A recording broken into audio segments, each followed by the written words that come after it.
Welcome everybody to the Zuckerman Museum of Art's last Wednesday lunch presentation for the month of September. We are thrilled to have two presenters for you today. My name is Emily Knight. I'm the Museum Services Coordinator at the ZMA, and today I have Dr. Carol Pulin from the American Alliance of Prints, and then I also have Valerie Dibble. We're very excited to share the American Print Alliance September 11th, 2001 Memorial Portfolio with you, which is on view now for just a few more days in our Fine Arts Gallery. Please stop by. This evening, we will have a closing reception from 5 until 7, so please stop by the gallery and experience this beautiful exhibition in person. To give y'all a little bit of background, Dr. Carol Pulin became the founding director of the American Print Alliance in 1992 after being the curator of fine prints at the Library of Congress. She has received fellowships from the Samuel H. Kress Foundation and the Renaissance Society of America. She has curated numerous print exhibitions, juried competitions, written and edited articles and books, including a series for the Smithsonian Institute, as well as essays for portfolios and catalogs, and published the Contemporary Impressions Journal. Valerie Dibble is currently a professor of art and the coordinator of the printmaking concentration here at Kennesaw State University. She has been awarded the Distinguished Teacher, the Distinguished Scholar, and the Distinguished Service Awards. She has also received a Governor's Teachers Fellowship and numerous grants. She actively serves the community by holding positions on local, national, and international boards for various art organizations.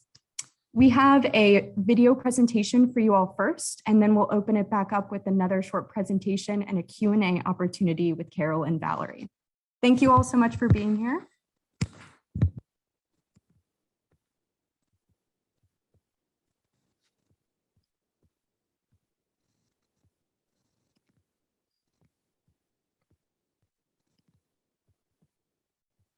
I am just going to hide everybody's video because we are recording this just so everybody knows.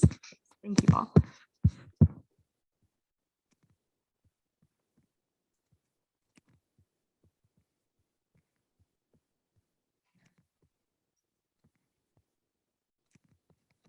One second, y'all. So sorry.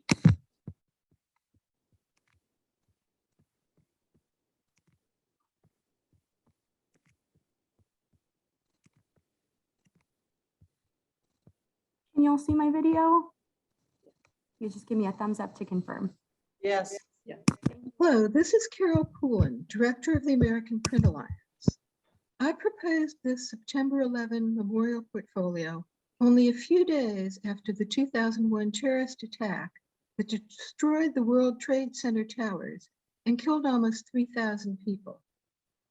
The portfolio was shown for the first time on the first anniversary. How it is viewed now on the 20th anniversary will be different, especially as an overwhelming number of people are dying around the world and here in the US, day after day in a pandemic. Some days as many people have died here of COVID as on the day of that long ago attack. And it's happening day after day instead of just once. So I want to consider some memorials to the deaths of large numbers of people and start us thinking about creating a new portfolio to remember people we knew personally and hundreds of thousands of more that we didn't who are dying in this pandemic. This print, Ripple by April Flanders, reminds us how much the loss of one life ripples out to touch so many more. One of the most visited monuments is the Vietnam Veterans Memorial on the National Mall in DC. The US was involved in active fighting from the 1960s until 1979, without ever officially declaring war. The memorial was funded by private donations to a design competition won anonymously in 1981 by Maya Lin, then just an architecture student. There was controversy over the design. A bleak cut into the earth, the dark stone, decidedly untraditional form, willfully unlike a typical military monument, not a general on horseback, not a soldier at attention in a small town square with the names of a dozen or so boys that they had sent to war and lost. But the memorial was constructed in 1982. Maya Lin gave us a sense of overwhelming numbers. About 58,000 names of the American military, mostly boys really, are etched into this highly reflective black granite. The names are all the same size, arranged chronologically, without rank or unit or any indication of who each person was. There are no images. Friends and family who visit, especially military comrades, often leave mementos. But when we read a name, the image we see is our own face mirrored back to us. A memorial for civilians, ordinary people killed in a terrorist attack, is one at the site of the Murrah Federal Office Building in Oklahoma City. It housed agencies like Social Security, a VA counseling center, and yes, a military recruiting office. An explosion set off in a pickup truck in 1995 killed 168 and injured over 800. The memorial was dedicated in 2000, where the building once stood. Rows of identical chairs represent the lives lost, with smaller chairs for the 19 children in an on-site daycare. It's still our deadliest domestic terrorism attack. Meant to be an attack on the federal government that would tear the country apart, the destruction and loss of life brought the community together.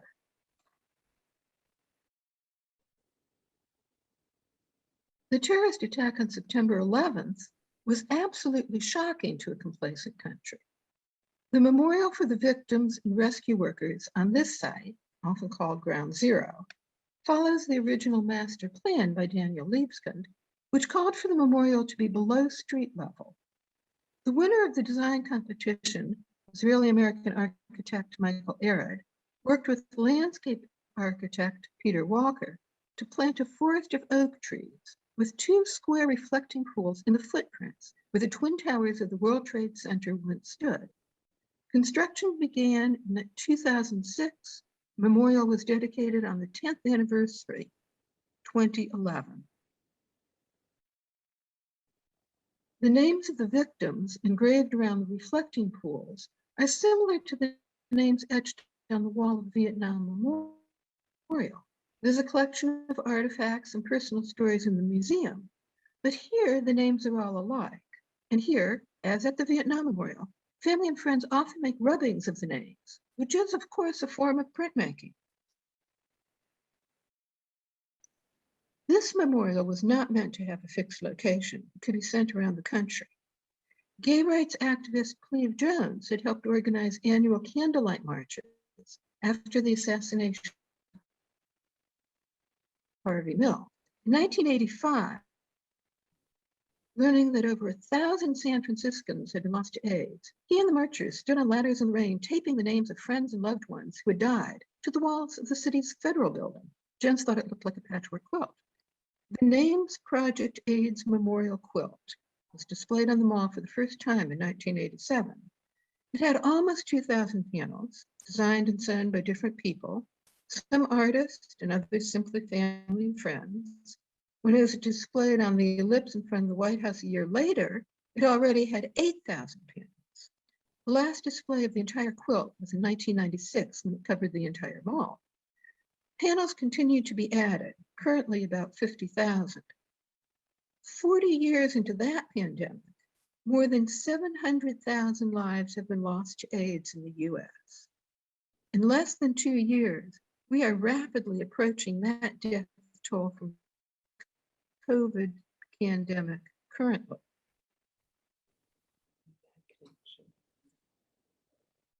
How would we comprehend the loss of 3,000 innocent civilians killed in one day by men who want to destroy the freedom of our way of life? My idea of commemorating the victims with a memorial of images on paper, rather than stone or steel, was an immediate reaction.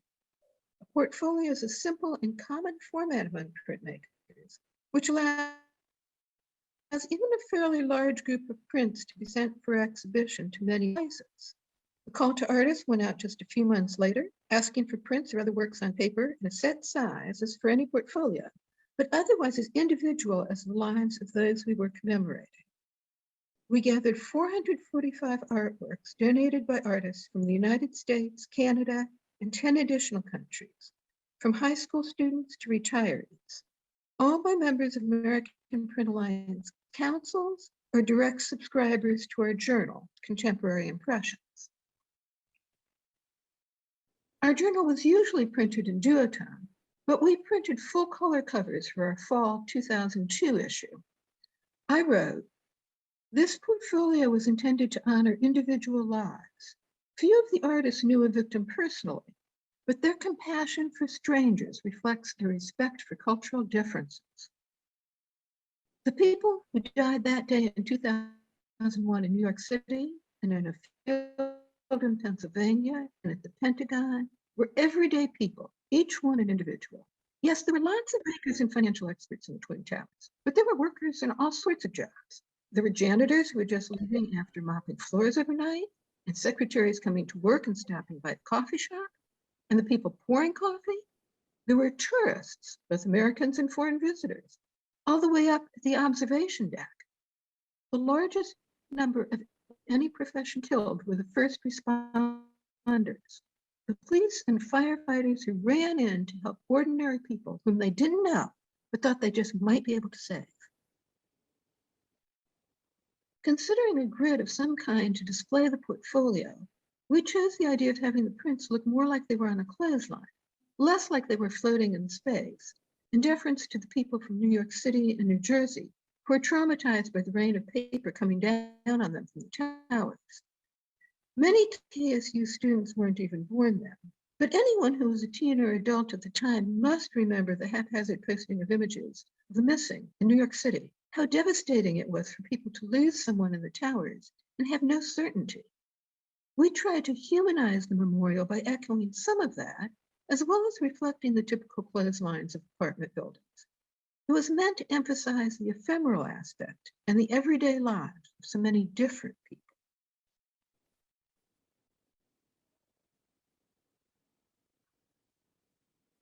The memorial portfolio has been shown at hospitals and medical centers, a high school, community colleges and universities, art centers, galleries, a seminary.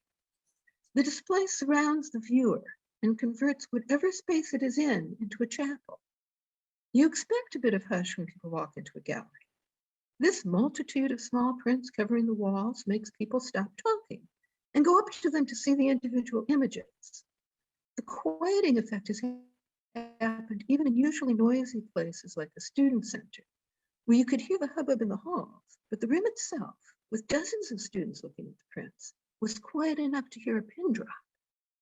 Viewers quickly realized that each print commemorates a handful of people.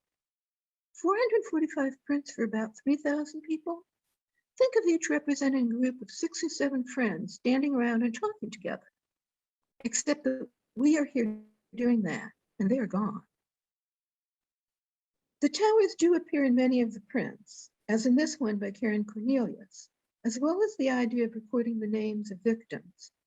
As I thought about the features that I wanted to point out in the prints selected for this presentation, I kept getting lost in considerations about the image, and the way the techniques of the printmaking informed the physical object and its meaning. These are good JPEGs, but they simply can't capture the depth and richness of paper and ink. There's nothing like seeing the prints in person and having the feeling of being immersed in their numbers. The print curator in me wants to focus for a minute on the reversals here, because reversals are so much an inherent part of printmaking, of transferring ink from a plate or stone to the paper. By using a photopolymer plate, the lettering of the names by artist Marjorie Miller is the opposite of usual. So the names are left in white on black, much like the effect of the Vietnam Memorial. And by printing the etched plate with the pressure of a press, the artist creates a depth of the impression into the paper, which is quite different from writing with ink on a page. That crowded, claustrophobic black background with thousands of names, combined with the stark simplicity of the empty spaces, makes this print quite eloquent. Red, white, and blue often appear in the portfolio. Here, John Amos used the colors of the flag and added layers of symbolic graphic elements. Down the center in the blue space, are simply drawn outlines of blocks of buildings and two jagged towers like children's blocks about to fall. There are steps or staircases, targets or ripples, and of course the text, just another day. Yet the most emotional imagery is crowded towards the sides, the columns of little photographs, reversing to negatives up in the red. The grid of images in this context recalls well-known installations by Christian Boltanski, especially those based on a 1938 yearbook, the last from a Jewish high school in Berlin. Boltanski explained his conceptual installations by saying, "What drives me as an artist is that I think everyone is unique, yet everyone disappears so quickly." Vanita Vogt usually holographs a huge diversity of everyday objects onto her plates, then prints onto handmade papers. For our image, she used a blueprint for the background, then cut a block and printed the oversized fingerprint, challenging our perception of scarce space. The title, Personal Blueprint, emphasizes the individuality of each of us. I want to point out that this is one of many artists who donated the prints to the portfolio, who is an immigrant to our nation of immigrants.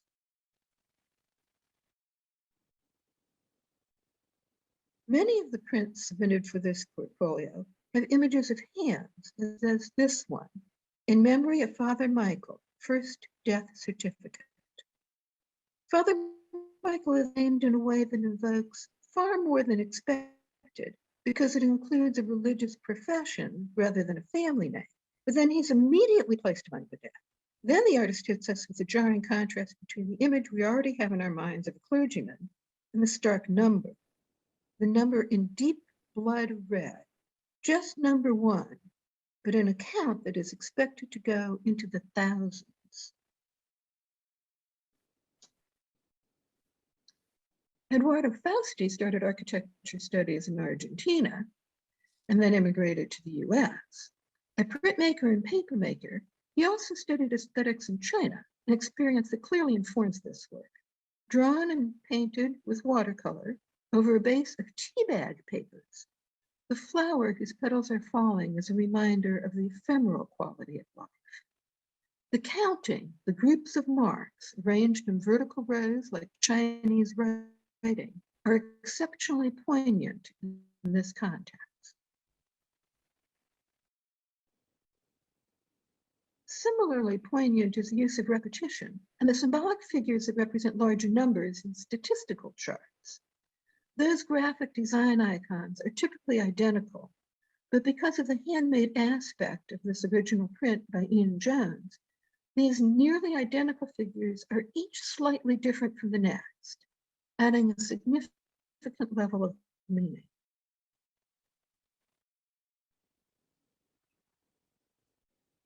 Ken Kerslake was one of the handful of young printmakers in the late 1940s and 50s who loved teaching and established printmaking programs in universities across the country. He imbued his students with an understanding of printmaking's conceptual role in contemporary arts. A printmaker's printmaker, Ken used his technical ability with aquatint and lithographic washes to create depth and atmosphere that takes us beyond the boundary of ink on paper.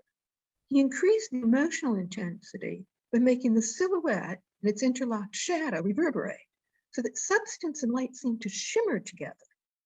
The only thing that remains solid enough to grasp is the damaged heart stitched in place.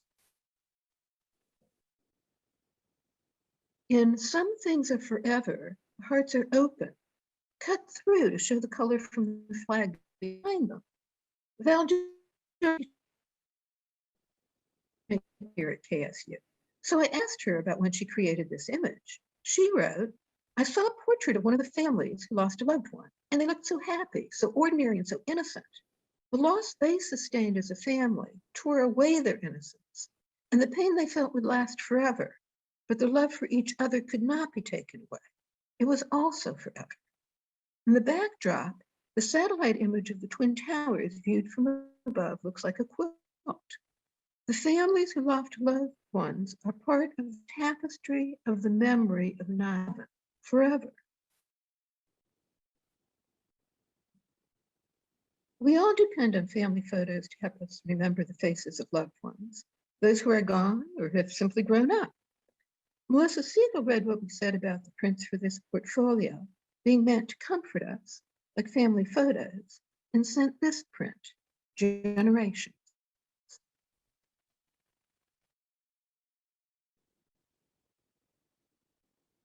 A single photograph can be equally compelling. Leslie Kramer often uses alphabets and symbols, so here the scattered letters spelling father emphasize this aspect of the identity of this one individual. The talit, or prayer shawl, worn by religious Jews is traditionally white, with specially twined and knotted fringes, one of which is cut when the talit is used with a plain white shroud for burial. We had asked artists not to picture any particular person from the 9/11 tragedy unless they knew them personally. Heather Malia Ho was a native of Honolulu, where Pat Ekstrand taught art. Heather was celebrated for her fresh approach to traditional dessert recipes. She had recently moved to New York to be the executive pastry chef at the windows on the World Restaurant at the top of the North Tower. Pat captures the energy and sparkle of her personality while grounding the figure with handwritten text. Printmaker Roy Neidorf retired from teaching at Guilford College, but he's still a blues and jazz drummer and an organic gardener, which may explain the attention to detail in the sunflower. He incorporated text by using a found plate, literally an engraved invitation, old-fashioned script, to frame and add a historical perspective to the idealized portrait. That creates a formal setting that contrasts with the chaotic mark making and the etching surrounding the figure. He wrote about his work. I believe in art that is intimate, directly connected to human experience, and capable of many layers of meaning and interpretation. If the simple image contains a vast complexity while retaining its purity and grace, then I have achieved my purpose. If you didn't know someone who died in the 9/11 attacks, as was the case for Francis Noel out in Montana, you could still respond to the sense of loss the whole country felt. This print depends on really basic printmaking, dry point and engraving, scratching and cutting lines into a metal plate. It works because of the artist's skill with line and understanding. Lightly scraped line keeps ink on the surface, while the burr of the metal around a deeply incised line would prick the paper and spread ink into the fiber. The drawing of those lines is so distinctive that it carries far more expressive value than expected from the simple figure. Fran Myers was well known for her mastery of the subtle tones of aqua tint and cool pastel colors. Then, while teaching at the University of Wisconsin in Madison, she started to explore issues of gender and power and said she was interested in creating prints to portray the strength of women. She used the Wonder Woman image that she remembered from childhood comics, making big, bold woodcuts and printing them with iconic dark red and blue inks. So I expected her to send a Wonder Woman print for the portfolio. Depending on her instant recognition of a female warrior for good, an icon for heroism. And I was already thinking of how that would fit with prints we had already received with images of the Statue of Liberty. Then I opened the envelope and found this exquisite evocation of mourning. It perfectly embodies the emotional response to loss, balancing grief with the quiet inner certainty of sorrow. I seldom make prints myself because I don't want a personal style to influence my curatorial work, but I am sometimes compelled to create a conceptual statement. I turn to the Jewish mourner's Kaddish for inspiration. It isn't really a prayer, although there are invocations for print. It's actually a hymn, a blessing of praise to the creator of the universe that never mentions death or mourning, and it's only about 100 words said to soothe oneself. Mourners recite the Kaddish to show that despite their loss, they still have hope for the future. So I started with triangles cut from pulp speckled paper that represents the sky full of stars, overlapped to create a six-pointed Star of David, and covered that with a cloudy translucent sheet, since we do not clearly see or understand the universe, sewing it in place at a disconcerting, unstable angle.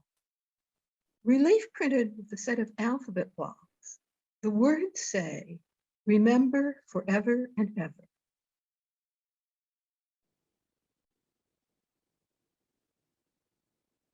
When we first asked our community of artists for prints for a memorial portfolio, the grief was still very sharp and tangible. We all thought of someone we had lost, whether someone connected to that event or not. Now in a pandemic, with so many deaths around the country, we are more likely to know someone who has died of COVID or know someone who has lost a loved one. At this point, nearly 700,000, or 1 in every 500 Americans has died. That's an entire city the size of Seattle or Boston or 1.5 Atlantas. Maybe the deaths are still so spread out in time and space that it's too hard to comprehend what that means, and lives lost, dreams gone. But we need to help our country respond together and help each other through the grief and through the isolation. As printmakers, we will call for a portfolio of prints to remember and start to heal collectively. We'll send groups of prints from that portfolio for actual installations wherever possible, and I hope to make all of the entries available to view online. That was such a wonderful video, Carol. Thank you so much for sharing it. We have another short PowerPoint that I'm going to pull up, and then please, if you have any questions, put them in the chat for Carol or Valerie. In the chat.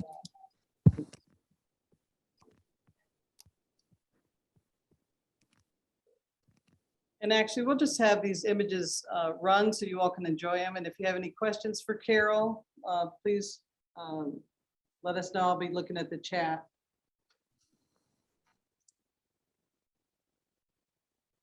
Okay, the first one from Virginia Moore is, she has a question for Carol about whether there's going to be another memorial portfolio after this one. Yes, we do intend to have a memorial portfolio. We're expecting to be able to do a call for entries fairly soon for a pandemic memorial portfolio. We don't have an exact bit of information for you yet, but we'll post it on the Kennesaw printmaking website. Probably there'll also be 8 by 10 images, but we now know how to deal with having them be either vertical or horizontal.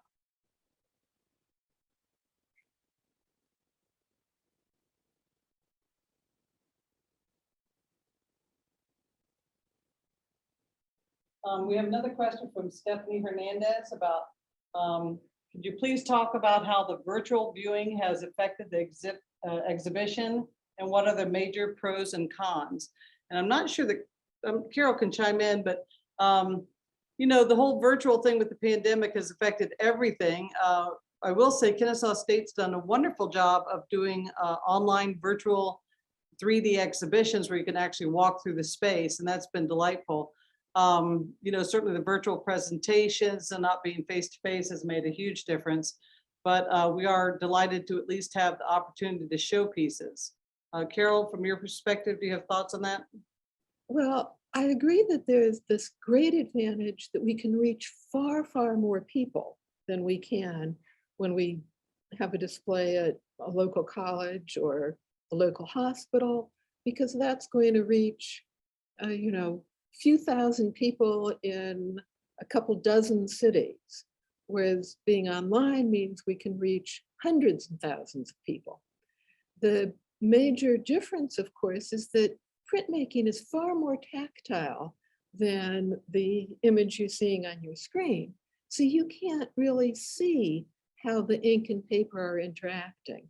So all I can say is let's get as many pieces of the new portfolio, the pandemic portfolio, out into the community as we can. and then show the rest online. And I will say, encourage everybody viewing to go to the Zuckerman Museum website and look at some of our virtual exhibitions. They really walk you through the space. They have lots of interactive components, and I really give them great kudos for doing such a good job on this to help ease the pain of not being able to gather in person.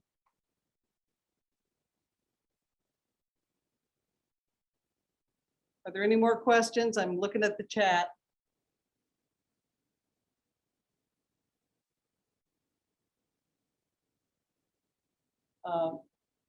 One question that just came in, there seems to be a heightened sense of division and isolation in recent social climate. How do you think the viewers received the memorial and specifically the pieces that highlight the red, white, and blue? Well, I think we're probably seeing them very differently now than we did originally, because when we saw them after the terrorist attack, everyone came together. Everybody was an American. Now, of course, we have huge political divides from one party to the next. We have big questions about voting rights. We have a lot of people who are more concerned with themselves individually than helping the community. So I'm sure that it's being seen very differently. And one of the things I hope that a pandemic memorial can do is teach us to come back together, to be a single community, to mourn together, no matter why a person has died of COVID. And, you know, speaking as some of us are old enough that we lived through the 9/11 time period, and it is quite a different time period. When the attack happened on American soil, Americans just rallied together in a way that I hadn't seen for a long time. And certainly over 20 years, that has changed a bit. It's changed a lot. Okay, changed a lot, which is true. But I do think that activities like this, where you see this, the volume of prints, the number of people, the fact that everybody did kind of gather together and as artists, that I hope we'll see it again when we do the pandemic memorial.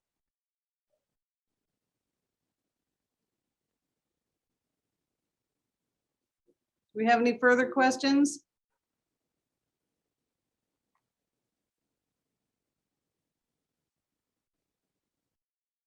I appreciate the affirming comments in the chat about this being inspiring and moving, and it certainly is. I do encourage you, if you can come see the exhibit in person, please do, because the pieces themselves are just so dynamic in person, as Carol was mentioning.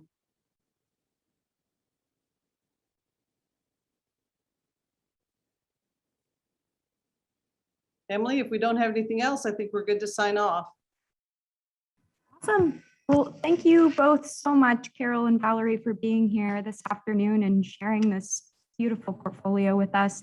If anyone is local, please feel free to stop by our Fine Arts Gallery tonight from 5 to 7 for our closing reception for this portfolio exhibition. We hope to see you there. We'll be there. Thank you. Awesome. Thank you Well, so thank much, you all. everybody. Appreciate your time. Our pleasure. We will make this recording available on the College of the Arts YouTube channel, and we will send you an email to that link when it is published. So thank you all for being here. Hope you enjoy the rest of your Wednesday. Thank you.